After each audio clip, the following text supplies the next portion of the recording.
بخاری میں ہے کہ ایک خاتون نے بلی باندھ رکھی تھی، نہ تو اسے چھوڑتی تھی کہ اپنے لیے خوراک تلاش کرے، اور نہ اس کو کچھ کھلاتی پلاتی تھی، حتی ماتت جوعان، یہاں تک کہ بھوکی پیاسی مر گئی۔ فَأُدْخِلَتِ النَّارِ، تو یہ عورت اس گناہ کی وجہ سے جہنمی بن گئی۔ اب سوال یہ ہے کہ ایک بلی کے ناحق قتل سے ایک خاتون کا ایمان بھی سلب ہو گیا اور انجام بھی برباد ہو گیا۔ تو علماء لکھتے ہیں اس زیادتی اور ظلم کے بعد اس عورت کو ایمان کے اعمال کا موقع ہی نہیں ملا، توفیق سلب ہو گئی اور مسلسل خلافیات کرتی رہی۔ نتیجہ یہ نکلا کہ ذخیرہ ایمان و اعمال نہیں رہا اور کفر لاگو ہو گیا۔ آپ نے بعض لوگوں کو دیکھا ہوگا بہت زیادہ جری ہوتے ہیں، کوئی خوف نہیں ہوتا کلام میں، یہ خطرہ ہے کہ ایمان سلب ہو چکا ہے، ہر طرح کی بات زبان سے نکالتے ہیں۔ ایمان کے اس لیے اقرار باللسان تصدیق بالقلب دو مقتضا بتاتے ہیں کہ جس طرح دل میں صدق ہے زبان بھی اس کی پابندی کرے گی۔ زبان سے ہر قسم کا جملہ کہہ دینا یہ کافر کا کام ہو سکتا ہے، مومن کا نہیں۔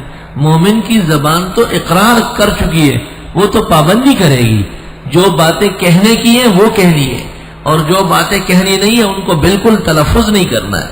وَمَا يَلْفِظُ مِنْ قَوْلٍ إِلَّا لَدَيْهِ رَقِيبٌ عَتِيدٌ، جو لفظ یہ منہ سے نکالتے ہیں تیار فرشتے بیٹھے فوراً لکھ لیتے ہیں۔ دوسری طرف ایک مومسہ، ایک گناہگار عورت جس کے اعمال اور نیکیاں نہیں تھی، راستے سے گزر رہی تھی اور اس نے دیکھا کہ ایک کنویں کے کنارے پر کتا پیاسا بیٹھا ہوا ہے زبان نکال کر، اور وہ جو تری ہے پانی کا گیلا پن ہے اس کو زبان سے چاٹ رہا ہے۔ اس گناہگار اور مجرم عورت کو خیال ہوا، منہ میں سا بہت گناہگار کہ یہ کتا تو پیاس سے مر رہا ہے، دیکھا تو کوئی انتظام نہیں ہے، تو اپنے دو پھٹے کو پھاڑا، اس سے رسی بنائی اور اپنا بوٹ جو ہے اس سے بوکا بنایا، ڈول بنایا، اس سے باندھا اور نیچے اتار کر کے ایک ایک گھونٹ پانی نکلتا تھا اس کے آگے ڈال دیا، کتا سیراب ہو گیا۔ فشکر اللہ لہا، بخاری شریف میں ہے فشکر اللہ لہا، اللہ تعالیٰ نے اس کے عمل کا احترام کیا، فغفر لہا، معاف فرما دیا اسے، کیونکہ اس ایک نیکی کے بعد نیکیوں کا دروازہ کھل گیا۔ یہی وجہ ہے کہ کاملین اور بزرگوں سے لوگ صحبت کرتے ہیں تو نیک اعمال اپنانے میں سہولت ہو جاتی ہے، اور بدان زمانہ بدچلن بد کردار لوگوں سے دور رہنے میں عافیت رہتی ہے، بخلاف ان کی مجلس اور صحبت کے نیکیاں سلب ہونا شروع ہو جاتی ہے، تلف ہونا شروع ہو جاتی ہے، اور خیر کی طرف توجہ ختم ہو جاتی ہے، انجام خطرے میں پڑ جاتا ہے۔ ان تحبط اعمالکم وانتم لا تشعرون۔ بہرحال استاذ کا احترام، مطلق علماء دین کا احترام، مساجد اور مدارس کا احترام، در و دیوار کا احترام، وہاں کے عملے کا احترام، اہل انتظام کا احترام، نام کلمہ گو مسلم کا احترام، بحیثیت انسان کے کل عالم کے انسان محترم ہے کیونکہ اشرف المخلوقات ہے۔ آگے کردار اور گفتار، عقیدے اور عمل کے جرائم کی وجہ سے سزا کے مستحق ہوتے ہیں۔ ثم رددناہ اسفل سافلین، اس لیے فقہاء نے لکھا ہے سور الانسان والفرس طائر، سور الانسان والفرس طائر، مطلق انسان کی بات کی۔ اب ایک انسان نے شراب پی لی اور پھر پانی پی لیا، فقہاء لکھتے ہیں حرام ناجائز۔ ایک آدمی نے بہت بد دعائیں دی اور گالیاں کسی کو دی اور پھر پانی میں منہ ڈالا، کوئی نہیں پیتا ہے، کہتے چھوڑو، گند آ رہا ہے اس سے، یہ عوارض ہے، اس سے متاثر ہونا یقینی چیز ہے۔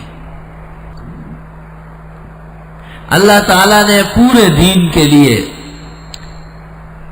اور دین و دنیا کے مسائل احکام جاننے کے لیے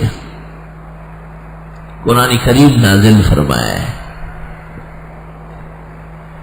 قرآن کریم کے دو مقام کل عرض کیے تھے، ایک ھدی للمتقین، اپنوں کے لیے گنجین ہدایت، متقین کا معنی کیا اپنے لوگ، شریعت کے قریب کے لوگ۔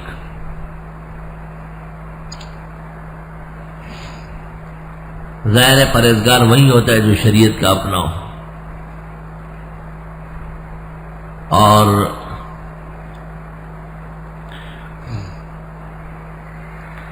دوسرا مقام بیان فرمایا تھا ھدی للناس، عام کائنات کے لیے، الناس میں عموم ہے، کیونکہ خصوص کا مقام پہلے بیان ہو چکا ہے، یہاں خصوص کی ضرورت نہیں ہے۔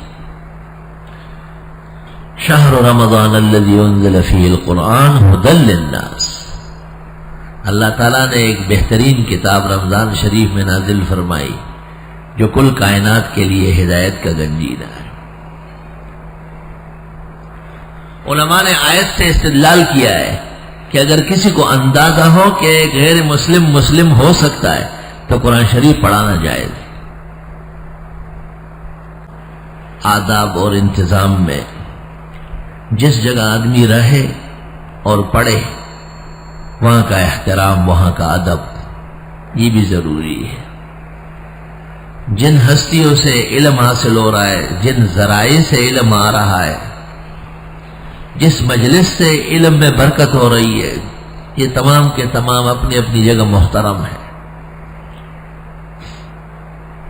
ایک ادارے میں مختلف چیزیں ہیں، جیسے مسجد ہے، اس میں امام بھی ہے اور ایک صفائی کرنے والا بھی ہے، لیکن مسجد کی مناسبت سے دونوں محترم ہیں۔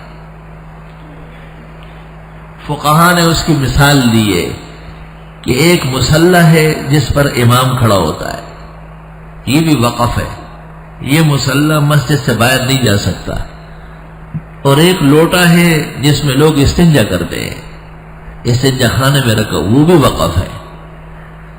جس طرح مسجد کا مصلی باہر لے جانا جرم ہے، اس طرح مسجد کے بیت الخلاء سے لوٹا باہر لے جانا بھی برابر جرم ہے۔ دونوں وقف ہے، وقف الی محل ہی ہوتا ہے، باہر نہیں جا سکتا ہے، وقف خاص جسے کہتے ہیں فقہ میں۔ اس لیے کسی ادارے میں قدم رکھنے کے بعد وہاں کا احترام، وہاں کا ادب بہت ضروری ہے، اور یہ آداب ایک حسین ادا ہے اور انتظام کے اندر چاند کی حیثیت رکھتے ہیں۔